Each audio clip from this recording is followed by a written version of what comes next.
People think we're more divided as a country now than we've been in a long time. I know it can seem that way, but when I was a little kid in 1969, the Vietnam War was tearing the country apart.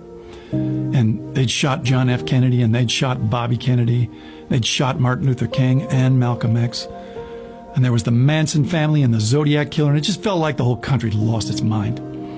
My father, who'd grown up in the Depression, well, his faith in humanity was just at a low ebb. And the two of us that June were driving from LA to Oakland in an old 1960 Oldsmobile, and the water pump blew out south of Bakersfield. And so this was long before cell phones, so we were going to have to hoof it like 9 or 10 miles into town when this young cowboy pulls up in a flatbed and offers to tow us in. And all my dad had on him for money was this old Chevron gas card, so he kept telling this young fella, I can't pay you. And the young cowboy's looking at him like, I wasn't going to charge you.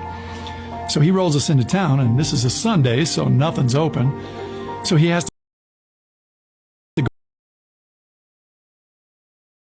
his garage, and my dad says, hey, listen, I don't have any money. And the mechanic says, we'll work something out.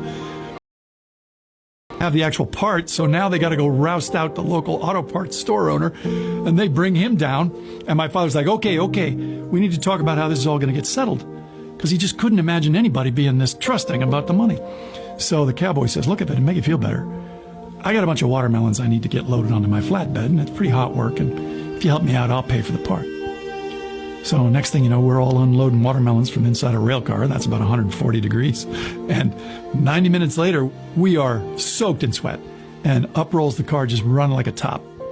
And my dad says, I really don't know how to thank you, fellas, and for this good turn.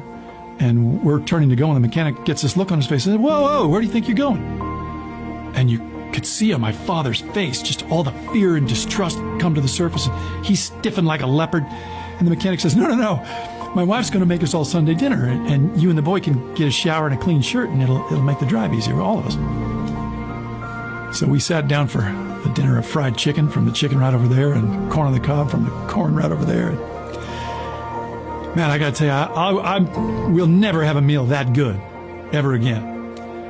And my dad didn't say maybe 3 words the whole drive, but when we got home, I got into bed. I was just about to turn off the light, and he stops in the doorway and he says to me, no matter what you see in the movies or on TV or you read in the papers, you listen to me. That's how people really are. And about a month later, Neil Armstrong walked on the moon. So, keep the faith.